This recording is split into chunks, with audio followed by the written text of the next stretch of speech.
My name is Marin Caldwell, and if you've ever had to quietly earn your place in your own family, you already know the heavy, hollow feeling I'm talking about. Please, take a second right now.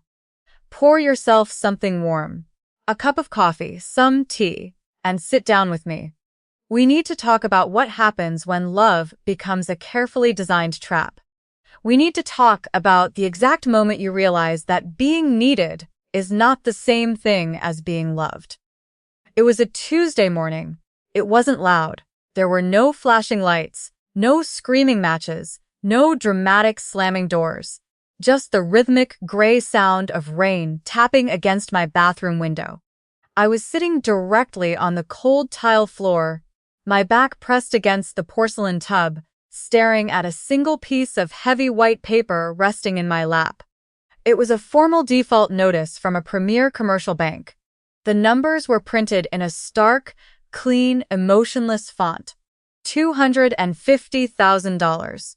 And right next to that staggering figure, stamped in a deep, authoritative ink, was my name, my clean credit rating, my entire financial future completely compromised. For a few seconds, my brain simply refused to process the information. My ears began to ring with a high, sharp frequency, drowning out the sound of the rain. The air in the room felt thick, almost impossible to breathe. I had spent my entire 20s working 50 hours a week as a freelance graphic designer, carefully tracking every single dollar, skipping vacations, and building a modest life based on honesty and grueling discipline. I had never taken out a major loan. I had never bought a luxury car. Yet, according to the official documentation from a bank, I had never personally stepped foot inside. I was now personally liable for a $250,000 commercial debt that was spiraling rapidly into default. I want you to close your eyes for a second and imagine that level of sudden, suffocating panic. If this hits a nerve for you, if you've ever felt the absolute terror of a sudden betrayal, do me a favor right now and type the word boundaries in the comments below.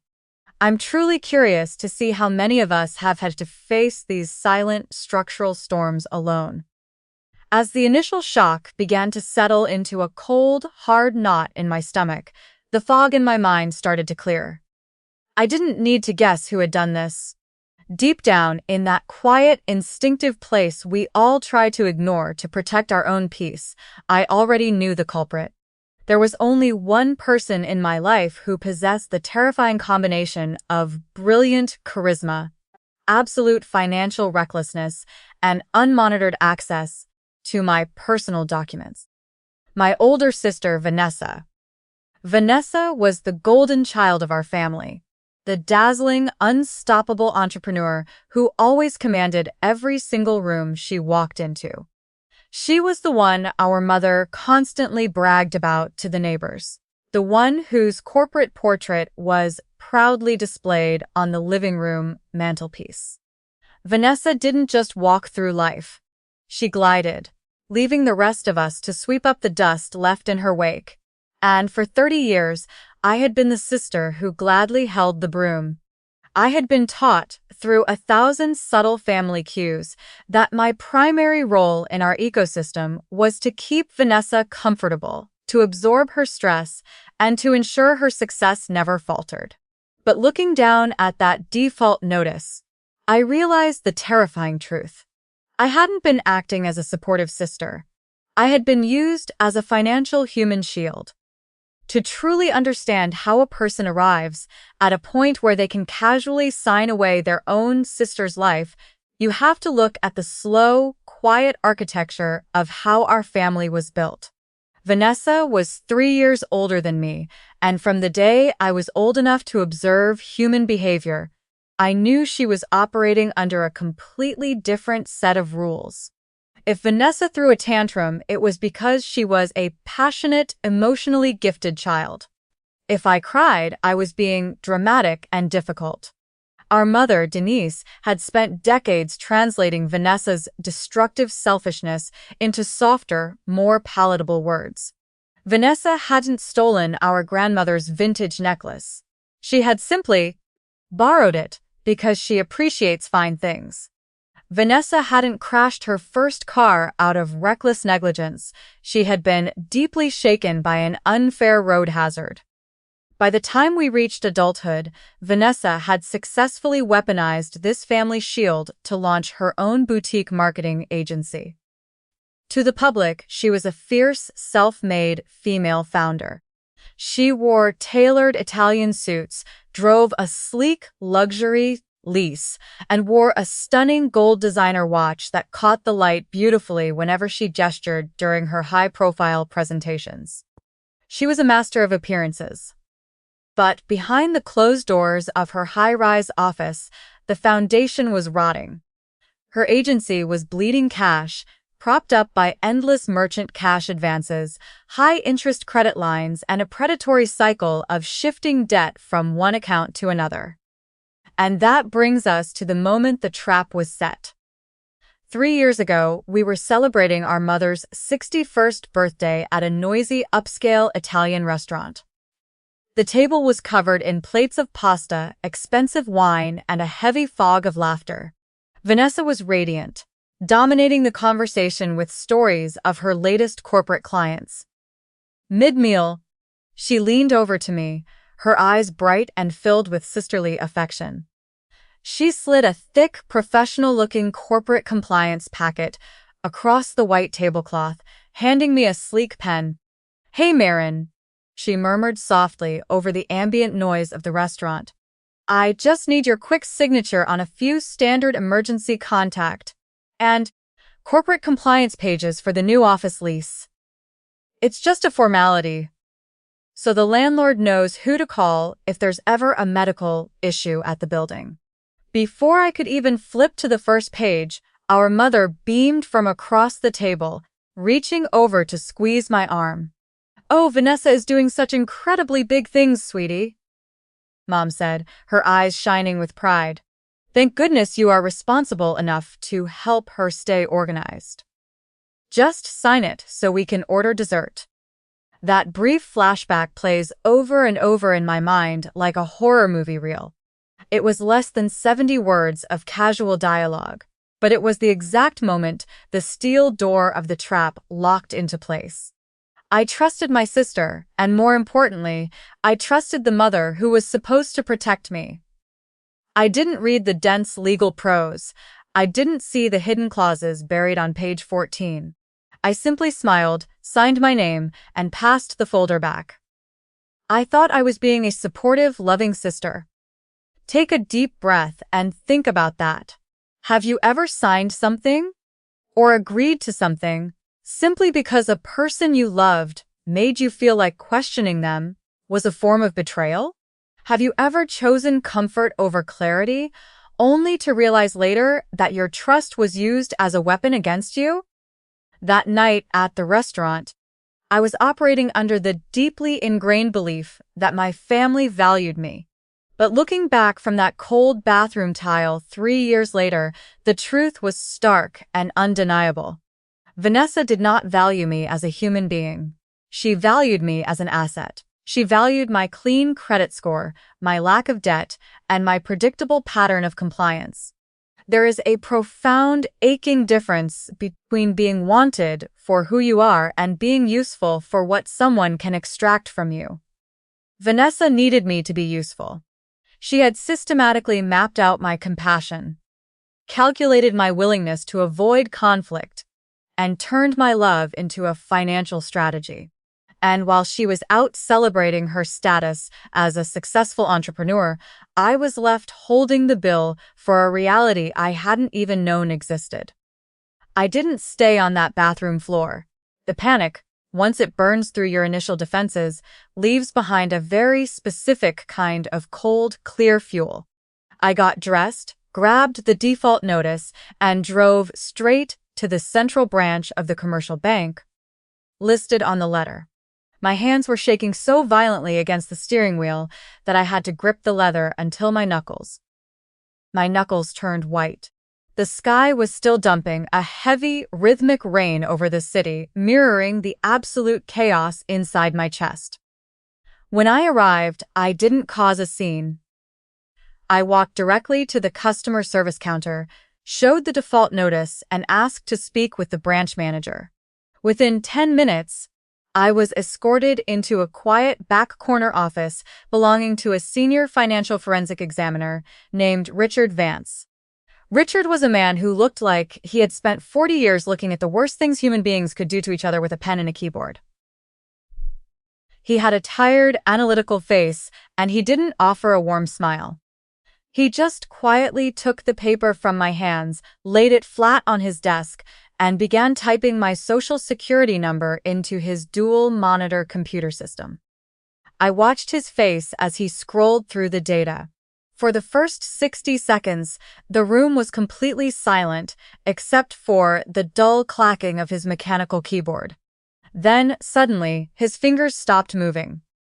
He looked at the screen, blinked twice, and slowly leaned forward. The little bit of color that had been in his cheeks completely drained away. He didn't say a word to me initially. He simply stood up, walked over to the heavy office door, closed it firmly, and turned the deadbolt lock with a sharp, echoing click. "Mrs. Caldwell," he said, his voice dropping to a low, incredibly serious whisper. "I need you to listen to me very carefully. Do not leave this office, and do not call anyone outside of this room just yet. I am bringing in our internal fraud units immediately." The next 2 hours felt like a slow-motion descent into a living nightmare. Richard turned one of his large monitors slightly toward me. Not enough for me to understand the dense financial jargon, but enough to see a massive, complex web of accounts under a corporate entity called Caldwell Digital Logistics, LLC.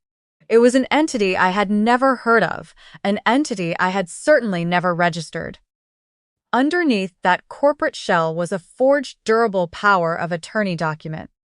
As Richard scrolled through the digital scanned images of that document, my stomach dropped through the floor.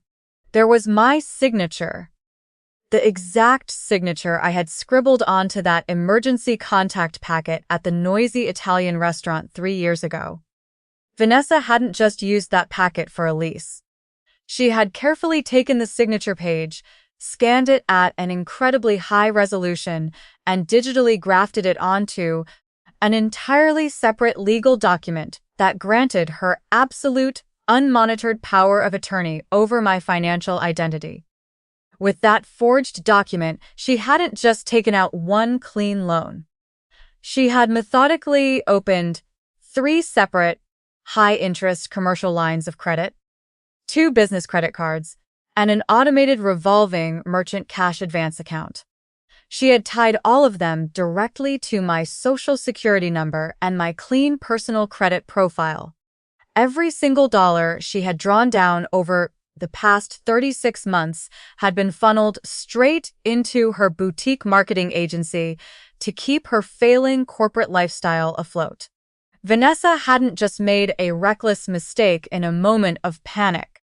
She had spent 3 entire years executing a cold, calculated, and deeply intentional corporate identity theft operation against her own sister.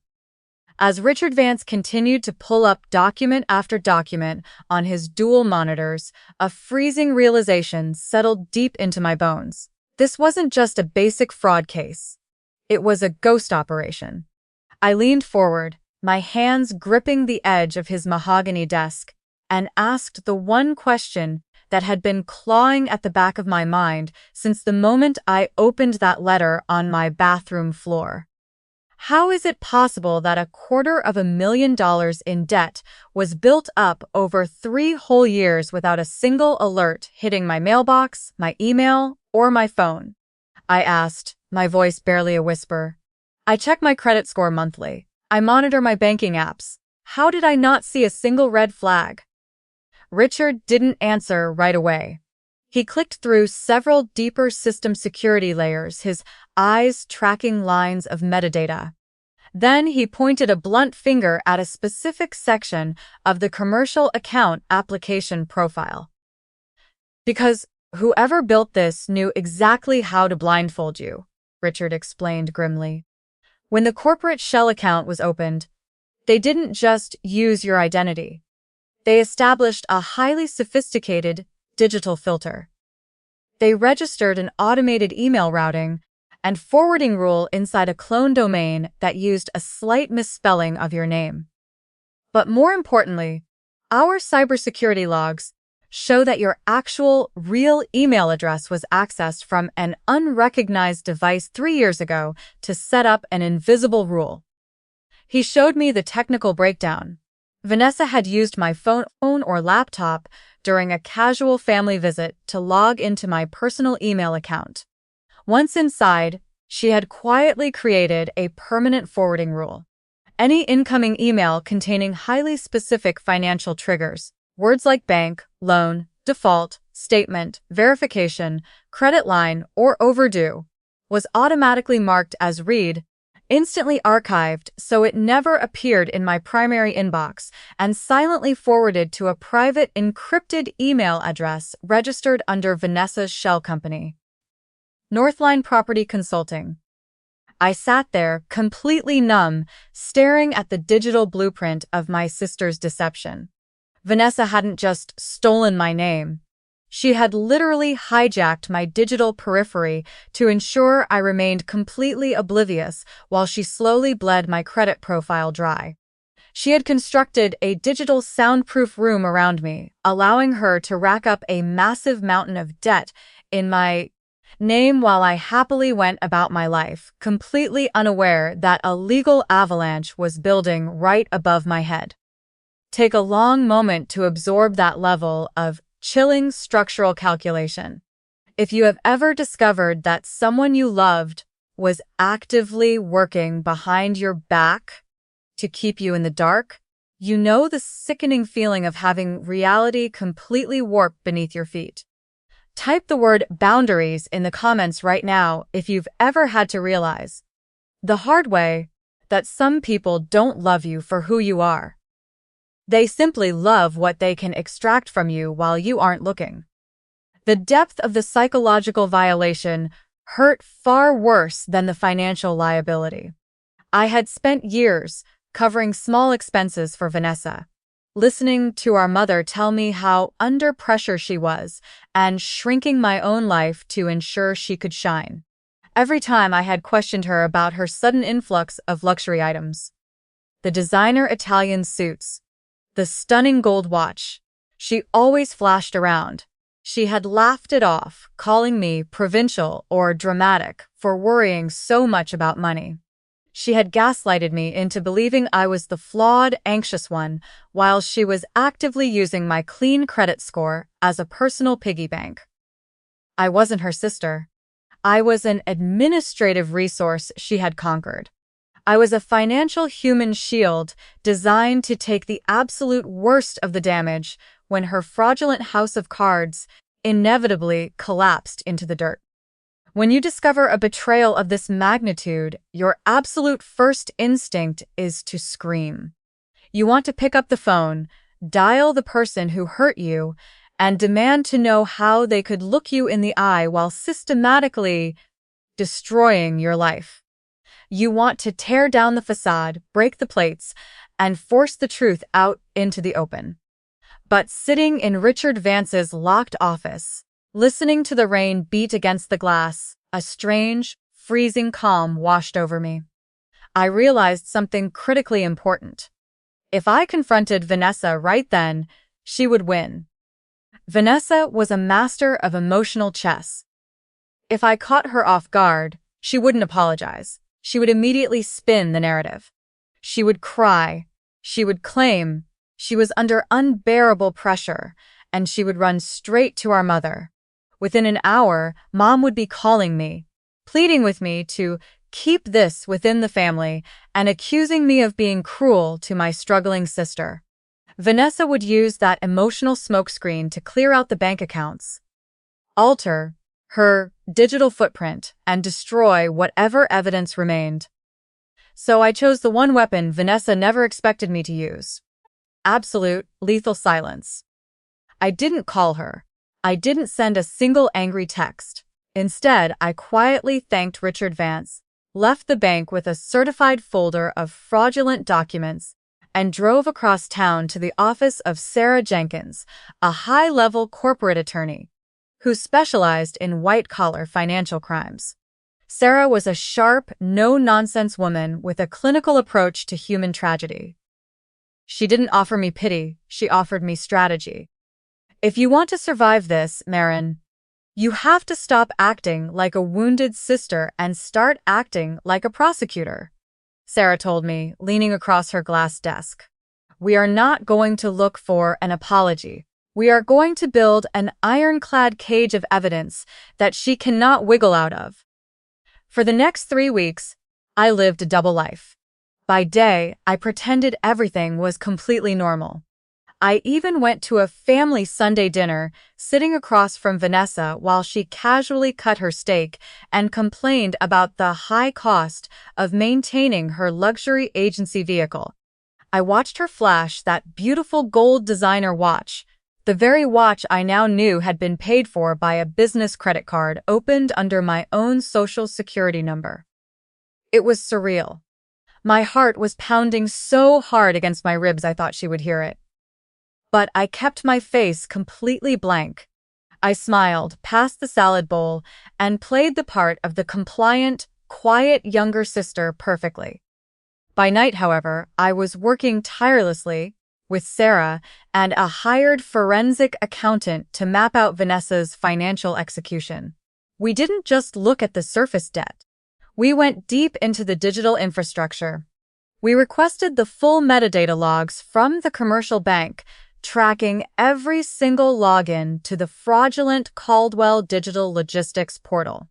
The digital footprint was devastatingly clear.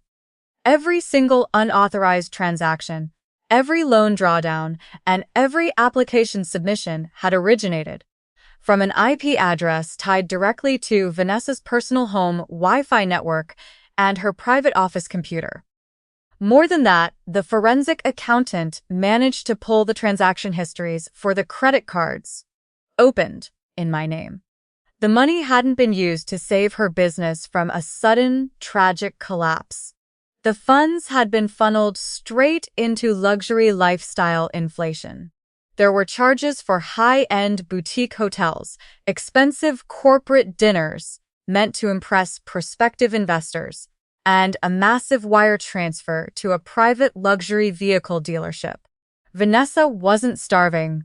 She was living like a queen on credit lines that I would be legally required to pay back if I didn't prove the fraud. We quietly gathered every single piece of data: the IP address logs, the digital signature timestamps, the domain clone information, and the direct paper trail linking the stolen funds to her personal bank accounts. We laid it all out in a comprehensive, unassailable legal dossier. We didn't rush. We took our time, ensuring every single loop was closed and every loophole was welded shut. I was building a trap made entirely of unbending logic and cold, hard facts. Vanessa had counted entirely on my emotional compliance. She believed my love would make me soft, predictable, and weak. She had absolutely no idea that her quiet, accommodating little sister was silently constructing the very scaffolding that would completely dismantle her empire. While Sarah Jenkins and I were quietly assembling the final pieces of our legal dossier, the atmospheric pressure inside my family began to spike. The bank had frozen the fraudulent corporate accounts as part of their preliminary internal investigation, meaning Vanessa's pipeline of stolen liquidity was instantly cut off. The sudden economic drought hit her agency like a physical blow. She couldn't draw down on the lines of credit. She couldn't mask her overhead costs, and the luxury facade she had spent years building began to crack at the seams. Instead of looking for an honest solution, Vanessa did exactly what she always did when faced with a crisis. She reached for her traditional human shield. My phone began vibrating incessantly against my desk. It was our mother, Denise. When I finally answered, her voice was a high, frayed wire of anxiety. She didn't ask how I was doing. She didn't ask about my life. She went straight into a frantic script I had heard 1,000 times throughout my childhood. Marin? Sweetie, thank goodness you answered, Mom pleaded, her breath hitching over the receiver. You need to call Vanessa right away. She is having a terrible, absolute nightmare of a week at the agency. Some awful administrative misunderstanding with the bank has completely frozen her operational accounts, and she says she can't even cover her payroll or her office lease this month. She's under so much pressure, Marin. She's practically in tears. I sat in my quiet apartment, holding the phone to my ear, looking down at a printout of the $250,000 default notice. The emotional manipulation was so familiar, it almost felt routine.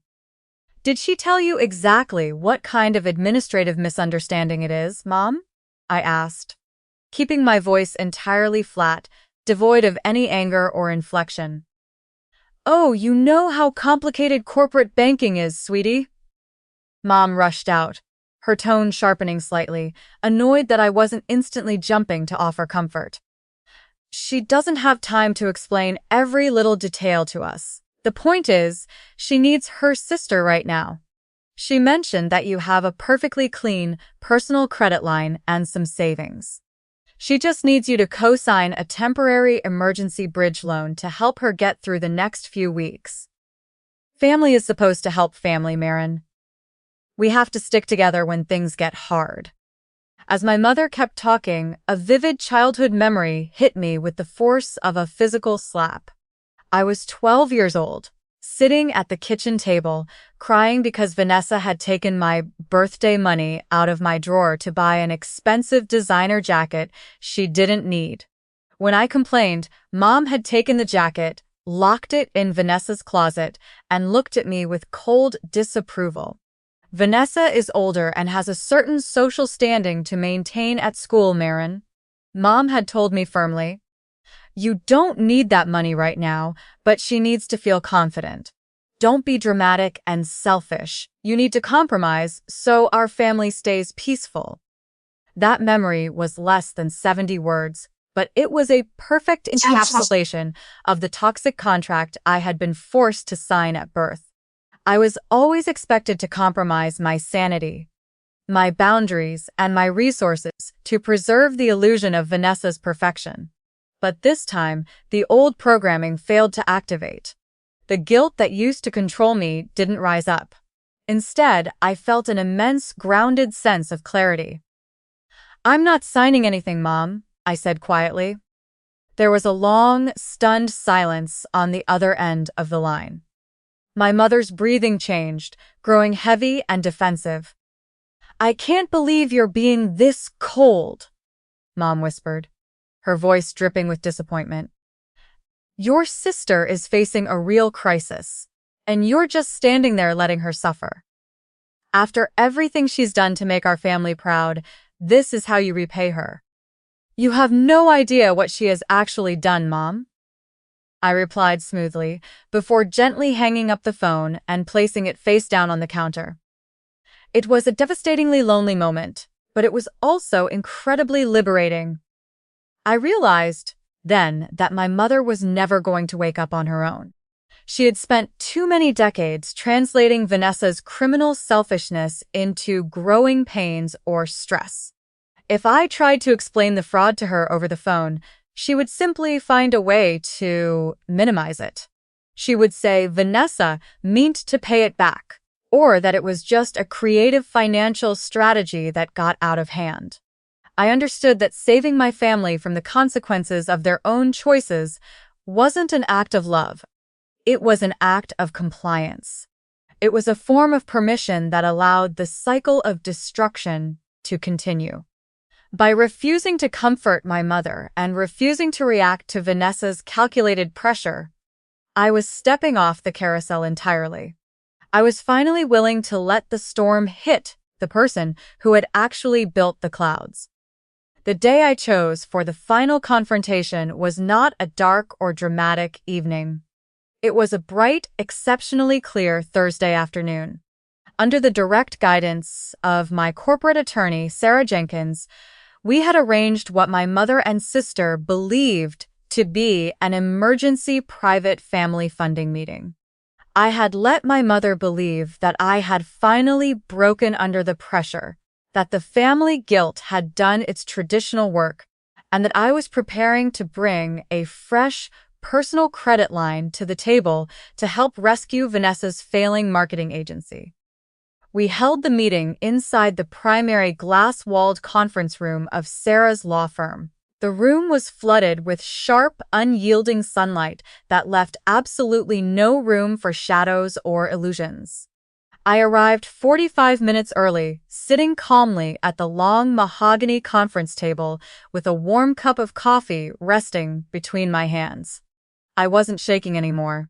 The frantic, suffocating panic that had defined my life 3 weeks ago on that bathroom floor had completely evaporated, replaced by a cold, architectural sense of purpose.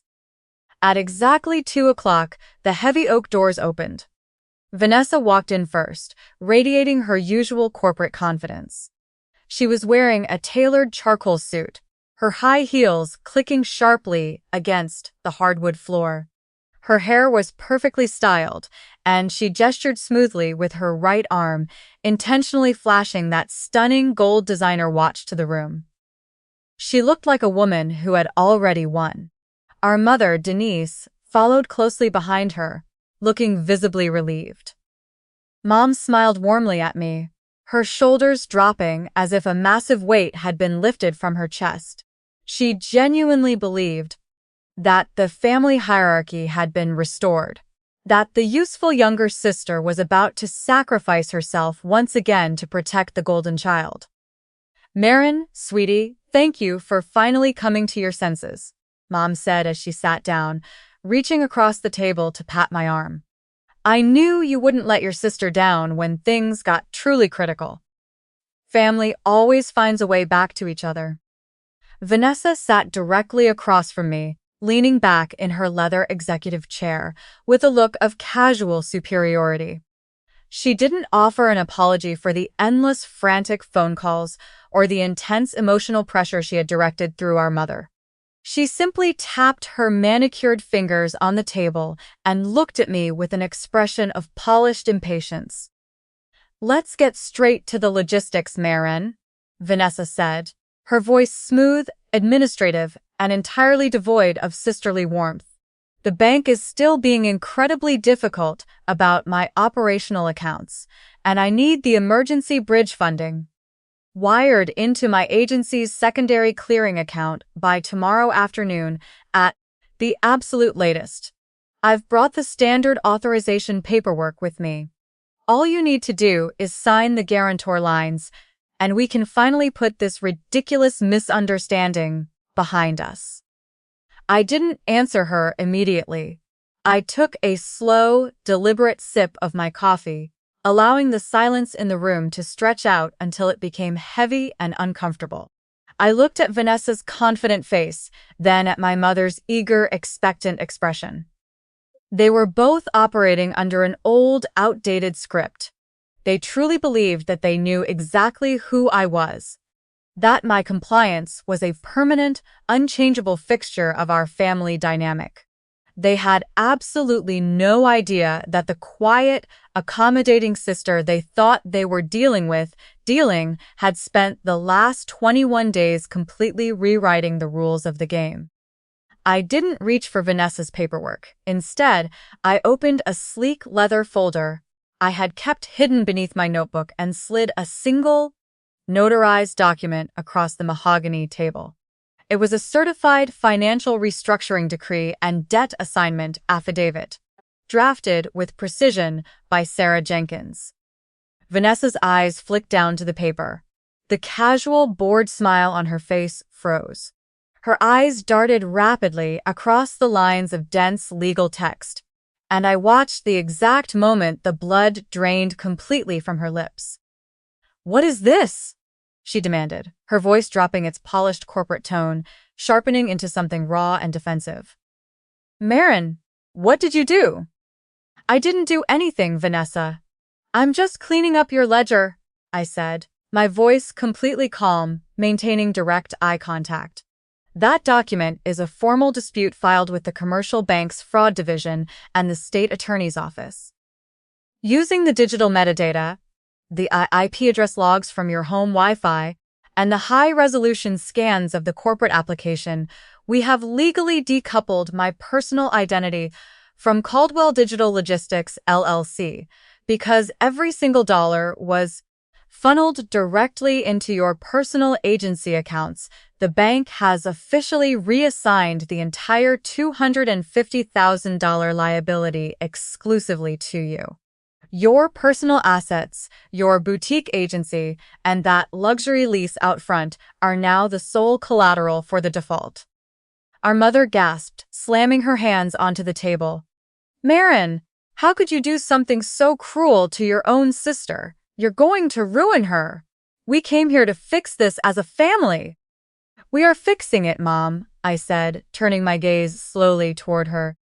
For 30 years, you've allowed Vanessa to use this family as a shield. But a shield isn't supposed to bleed. She didn't just make a mistake. She systematically stole my identity and built a digital soundproof room around me so I wouldn't see her destroying my life. Vanessa suddenly stood up so quickly, her heavy leather chair struck the glass wall behind her with a loud, echoing thud. She slammed her hands down on the table, leaning forward, her face twisting into an expression of pure rage. You think you're smart, Marin?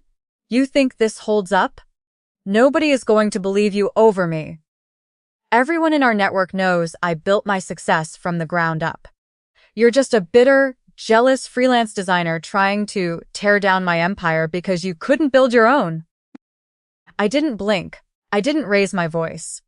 I simply picked up my phone, tapped the screen, and played an audio file that Sarah Jenkins had legally preserved from Vanessa's encrypted office line during the preliminary audit review. Vanessa's own voice echoed through the sunlit conference room. Just route the default alerts to the shadow domain. Marin never reads the back-end compliance notifications anyway. As long as her credit score stays clean on the surface, she'll carry the lines of credit until the investor capital clears next year. She's my sister. She'll do what she's told. If Mom calls her. The room fell into an absolute, suffocating silence. The audio file was short, but it was an undeniable, chilling confession of absolute intent. Vanessa stayed frozen, leaning over the table, her hands trembling against the wood. Our mother sat back in her chair, covering her mouth with both hands, staring at her golden child, as if she were looking at a complete stranger. The mask of corporate grace had not just slipped. It had been completely shattered into pieces on the floor. Vanessa looked toward the door, her eyes darting frantically, realizing for the very first time in her life that her charm, her excuses, and her mother's enabling presence could not protect her from the unyielding, crushing weight of her own choices.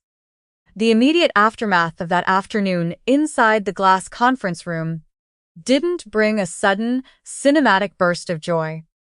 True accountability rarely looks like an explosion. Instead, it looks like a long, quiet line of paperwork. Once the state financial investigators and the commercial bank's fraud unit received our comprehensive legal dossier, the system moved forward with an unyielding, mechanical momentum. Vanessa's boutique marketing agency was systematically forced into an involuntary corporate restructuring process to liquidate her existing corporate assets. Her luxury lease was terminated by the dealership, and her personal accounts were legally frozen to secure restitution for the outstanding lines of credit.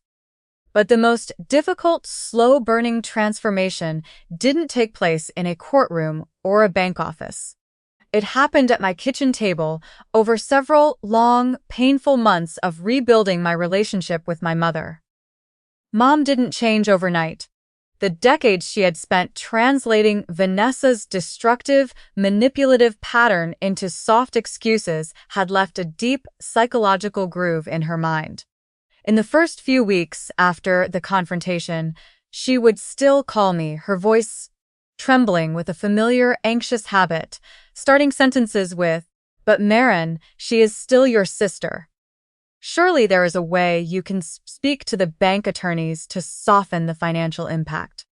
But every single time she reached for that old script, I calmly but firmly stopped her. I looked her directly in the eyes and refused to carry the emotional weight of Vanessa's choices.